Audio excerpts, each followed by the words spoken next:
గత 2, 3 రోజుల నుంచి తమిళనాడులో ప్రకంపనలే ప్రకంపనలు. అన్నామలై సమాచార హక్కు కింద కేంద్ర ప్రభుత్వ విదేశాంగ శాఖ నుంచి సేకరించినటువంటి సమాచారం దిగ్భ్రాంతి కొడుతుంది అందరిని. ఎందుకంటే అందరు వినుంటారు కచ్చతీవు, మనం తెలుగులో కచ్చదీవి అనుకోవచ్చు దీన్ని. ఆ దీవి పేరు కచ్చతీవి. ఎక్కడుంది ఇది? పాక్ స్ట్రైట్లో మన సరిహద్దుకి 20 కిలోమీటర్ల దూరంలో ఉందండి. అంటే చాలా అతి తక్కువ అనమాట. పేరుకి మనం డివైడ్ అయి ఉన్నాం, కానీ 20 కిలోమీటర్లు భారత్కి దగ్గరలో శ్రీలంక భూభాగం ఉంది. ఇప్పుడు ప్రతిరోజు పేపర్లు చూస్తుంటాం. మన మత్స్యకారుల పడవల్ని వాళ్ళు పట్టుకుంటారు, నిర్బంధిస్తుంటారు. మళ్ళా భారత ప్రభుత్వం అడిగి వాళ్ళ చేత వాళ్ళని విడిపించుకుంటుంది. పార్లమెంట్లో డిఎంకే ప్రశ్నల మీద ప్రశ్నలు. అసలు కచ్చతీవుని ఎందుకు మనం స్వాధీనం చేసుకోం? చూడండి, అసలు అది ఈ జరుగుతున్నటువంటిది ఇది ఎట్లా ఉందంటే, అసలు ఇది ఆర్టీఐ కింద అన్నామలై సేకరించిన సమాచారం చూస్తే దొంగే దొంగ దొంగ నరిచినట్టుగా ఉంది. కరెక్ట్గా చెప్పాలంటే అదేనండి జరిగింది. అది అసలు ఏం ఏం జరిగింది, దీని చరిత్ర అంటే ఒక్కసారి వివరాల్లోకి చూద్దామండి. ఇది ఎప్పుడో మధ్యంతర కాలం, మిడీవల్ పీరియడ్లో జాఫ్నా పట్టణం ఆ రాజు కింద ఉండేది. ఈ దీవి జాఫ్నా పట్టణపు రాజు కింద. కానీ బ్రిటిష్ వాళ్ళు, తర్వాత డచ్ వాళ్ళు బ్రిటిష్ వాళ్ళ అధీనంలో ఉంది. బ్రిటిష్ వాళ్ళు ఇక్కడున్నటువంటి రామనాథ్ రాజుకి అప్పచెప్పారు. రామనాథ్ రాజు అంటే ఎవరో కాదు, అంటే సేతుపతి అంటారు ఆయన్ని. రామేశ్వరం దగ్గర దాని కిందకి రామేశ్వరం కూడా రామనాథ్ కిందకు వస్తుంది. రామనాథపురం అని ఇప్పుడు లోక్సభ కాన్స్టిట్యున్సీ.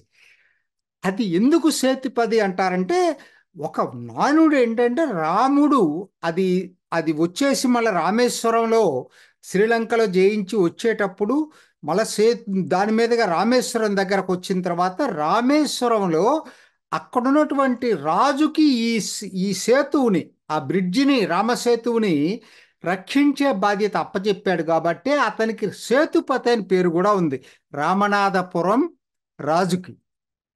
ఆ రామనాథపురం రాజుకి బ్రిటిష్ వాళ్ళు ఇవ్వటం జరిగింది. సో అప్పటి నుంచి కూడా దాదాపుగానండి 1900లకు అటు ఇటుగా, అప్పటి నుంచి స్వాతంత్రం వచ్చేదాకా 1948 దాకా ఈ కచ్చదీవ్ అనేది రామనాథపురం రాజు కిందనే ఉంది. అదే టైంలో ఆయనేమి వేరే జాఫ్నాపట్నం కింద ఉండేటట్టయితే వాళ్ళకి కప్పమన్నా చెల్లించాలి, వేరే విధంగానైనా పన్నుల రూపాయలు చెల్లించాలి. అటువంటిది ఏమీ లేదు. ఈయన ఈయనే స్వతంత్రంగా చేస్తున్నప్పుడు తర్వాత 1948 తర్వాత ఏమైపోయిందంటే జమీందారీ విధానాన్ని రద్దు చేశారు. కాబట్టి తమిళనాడు మద్రాసు ప్రెసిడెన్సీలో ఇదంతా కూడా, ఈ దీవి కూడా మద్రాసు రాష్ట్రానికి బదలాయించబడింది, మద్రాసు ప్రావిన్స్కి. అదండి చరిత్ర, స్థూలంగా చరిత్ర ఇది, మనకి పాత చరిత్ర. సరే, ఇప్పుడేంటి దీని సమస్య ఏంటంటే, శ్రీలంక ఏంటంటే ఎప్పటిదో ఆ జాఫ్నా పట్టణాన్ని గుర్తు చేస్తుంది, మాది మాది అని చెప్పి. దురదృష్టం ఏంటంటే రామనాథపురం తర్వాత మద్రాసు ప్రెసిడెన్సీ కిందకు వచ్చిన తర్వాత భారత ప్రభుత్వం దీని మీద సరైనటువంటి ఆధారాలు చూపించలేకపోయింది. రామనాథపురం రాజు ఆయన అధీనంలో ఉంది కాబట్టి క్లెయిమ్ మనం స్ట్రాంగ్గా క్లెయిమ్ చేయాలి. అది చేయకపోవటం ఒక లోపం. మొత్తం మీద ఏంటంటే వాళ్ళు అసలు ఇది మాది అనేది బాగా బలంగా చెప్పటం మొదలుపెట్టారు. 1955లో వాళ్ళు అసలు ఎయిర్ ఫోర్స్ విన్యాసాలు కూడా చేశారు అక్కడ. సరే, నేను ఎందుకు చెప్పాల్సి వస్తుందంటే, ఇది ఈ తగాదా ఎక్కడ మొదలైందంటే ప్రధానంగా 1960 దగ్గర భారత ప్రభుత్వం కూడా ఆలోచించింది ఏం చేయాలి, ఏంటి అసలు ఇది అనేది. అటార్నీ జనరల్ ఒపీనియన్ రెడ్డి గారు, జవహర్లాల్ నెహ్రూ, అప్పటికి ఎంసి సెతల్వాడ్, చాలా ఫేమస్ లీగల్ ల్యూమినరీ, అందరికి తెలుసు ఎంసి సెతల్వాడ్ పేరు. ఆయన మొత్తం స్టడీ చేసి మన భారత్కి స్ట్రాంగ్ క్లెయిమ్ చేయటానికి అవకాశం ఉందని చెప్పాడు. బ్యాలెన్స్ మన వైపే ఉందని చెప్పాడు ఆయన. అట్లనే విదేశాంగ శాఖ జాయింట్ కార్యదర్శి తెలుగు ఆయన కె కృష్ణారావు అని ఆయన ఉండేవాడు. ఆయన ఏంటి లా అండ్ ట్రీటీస్ చూసేవాడు ఆయన. ఇది ఆ విదేశాంగ విధానంలో ఆయన స్టడీ చేసి ఆయన చెప్పింది ఏంటంటే మనకే ఫేవరబుల్గా ఉంది, మనం క్లెయిమ్ ఎక్కడ వివాదంలోకి వెళ్ళినా మనమే గెలుస్తాము. ఒకవేళ ఏతావాత ఎటువంటి పరిస్థితిలో కాకపోయినా ఫిషింగ్ రైట్స్, చేపలు వేటాడుకునేటువంటి హక్కులు మనకే ఉంటాయని చెప్పి ఆయన ఒక ఒపీనియన్ ఎక్స్ప్రెస్ చేశాడు.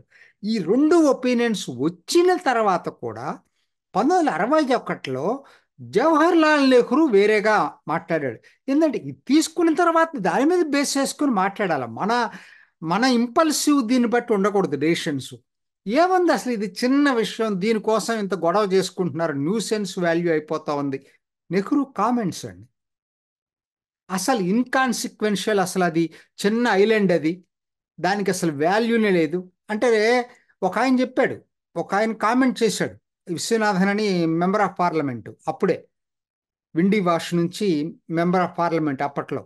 ఆయన కామెంట్ చేశాడు, ఇదేదో నాకు చూడబోతే అంతకుముందు నెహ్రూ అంతకుముందే చెప్పాడు కదా, చైనా ఆక్సాయ్ చిన్ని చైనా ఆక్యుపై చేసింది అన్న విషయం మనకు తెలిసిన తర్వాత పార్లమెంట్లో గొడవ అయితే ఆయన చెప్పింది ఏంటంటే బ్లేడ్ ఆఫ్ గ్రాస్ కూడా మొలవదు అక్కడ, దాని గురించి ఏంటి పెద్ద చర్చ ఏంటి, దాని గురించి ఇంత వివాదం ఏంటని నెహ్రూ ఆ రోజు మాట్లాడాడు.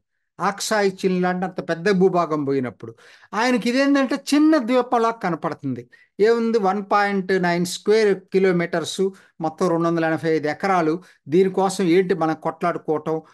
అసలు ఒక ఒక భారత ప్రధాని భారత భూభాగాన్ని గురించి, అది ఒక్క అంగుళం అయినా సరే మన భూభాగం అనే భావన ఉండాలి తప్పితే అది ఏమవుతుంది, ఉంటే ఉంటుంది పోతే పోతుంది అని ప్రధానే మాట్లాడితే ఇంకా అది నువ్వు అధికారులు అంత సీరియస్గా ఎందుకు తీసుకుంటారు దాన్ని. అయినా అధికారులు చెప్పారు మనదే బలమైన కేసు అని చెప్పి, అదే వారసత్వాన్ని ఇందిరాగాంధీ తీసుకుంది. ఆవిడేదో చెప్పింది, ఏముంది అది లిటిల్ రాక్ ఐలాండ్, దాని గురించి ఇదేంటనేది. సో ఇలా పార్లమెంట్లో గొడవ అవుతోంది, ముఖ్యంగా సోషలిస్టులు మధులిమాయే రబీరే వీళ్ళందరూ మాత్రం గొడవ చేస్తూనే ఉన్నారు. చైనా విషయంలో వాళ్ళే గొడవ చేశారు, ఈ ఖచ్చిత విషయంలో వాళ్ళే గొడవ చేశారు.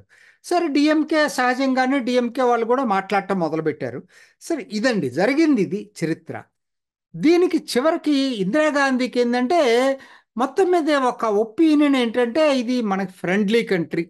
ఇప్పుడు కూడా మాట్లాడుతున్నారు చూడండి, మల్లికార్జున్ ఖార్గే, చిదంబరం వీళ్ళందరూ ఏం మాట్లాడుతున్నారు, ఫ్రెండ్లీ కంట్రీ అంటే మిత్ర దేశం అయితే భారత భూభాగం ఇచ్చేస్తామా. ఫ్రెండ్లీ కంట్రీ అనే పదం ఎందుకండి ఇక్కడ, మీద కాదా భూభాగం అదే లెక్క, అంతేకాని ఫ్రెండ్లీ కంట్రీనా ఎనిమీ కంట్రీనా, ఇవాళ ఫ్రెండ్గా ఉన్నవాళ్ళు రేపొద్దున ఎనిమిగా మారుతారు, ఇవాళ ఎనిమిగా ఉన్నవాళ్ళు రేపు ఫ్రెండ్లీగా మారుతారు. అసలు నాకైతే అసలు ఎలా ఏమనాలో వీళ్ళని నాకు అర్థం కావట్లే. వీళ్ళని అంత పెద్దవాళ్ళు ఆ పద్ధతుల్లో మాట్లాడారంటే ఆశ్చర్యంగా ఉంది. చివరికి ఇవ్వాలని చెప్పి డెసిషన్ తీసుకున్న తర్వాత ఇందిరాగాంధీ 1 సంవత్సరం ముందు నుంచి డిఎంకేని కాన్ఫిడెన్స్లోకి తీసుకుందండి. కరుణానిధి తోటి సంప్రదింపులు మొదలుపెట్టిందండి. సంవత్సరం నుంచి 74లో ఒప్పందం జరిగితే 73 నుంచి కరుణానిధిని కాన్ఫిడెన్స్లోకి తీసుకొని, మొదట్లో కరుణానిధి అటు ఇటు తటపటాయించాడు.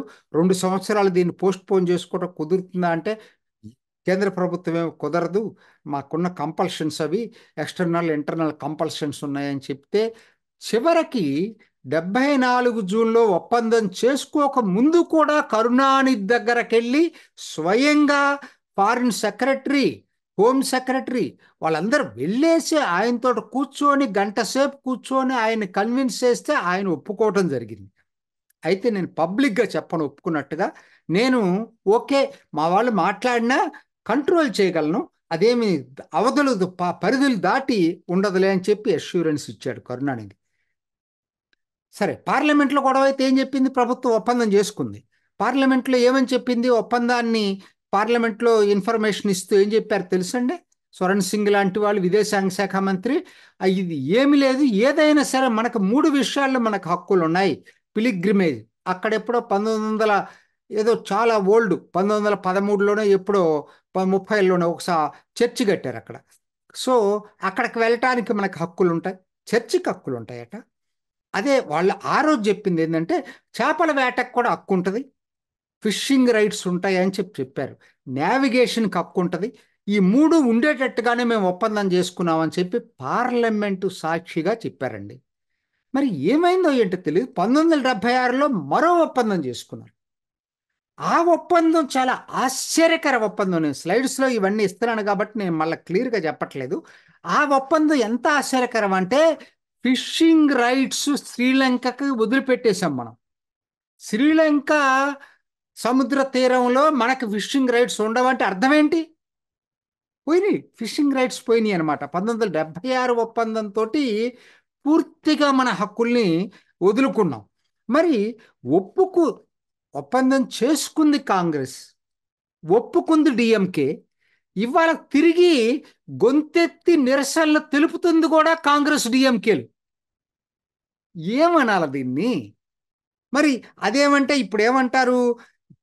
అందరికి అర్థమైపోతుందండి. ఓటు బ్యాంక్ రాజకీయాలు. మత్స్యకారులను పట్టుకున్నప్పుడల్లా కూడా ఇప్పుడున్న ప్రభుత్వాన్ని బ్లేమ్ చేస్తుంది డిఎంకే. వాళ్ళ వాళ్ళ నాయకుడు ఒప్పుకున్న సంగతి బయట పెట్టరు. వాళ్ళకే చెప్పలేదండి. ఎరాసిజియన్ పార్లమెంట్లో పెద్ద గొడవ చేశాడు. ఏంటి ఇది ఎట్లా చేస్తారు రాష్ట్ర ప్రభుత్వాలని చెప్పకుండాని. కానీ కేంద్ర ప్రభుత్వం కావాలని చెప్పి పార్లమెంట్లో ఇట్లా మేము కరుణానిధితో మాట్లాడామని చెప్పలా. కానీ సీక్రెట్గా వాళ్ళ నోట్స్లో అన్నిట్లో పెట్టుకున్నారు అవన్నీ కూడా.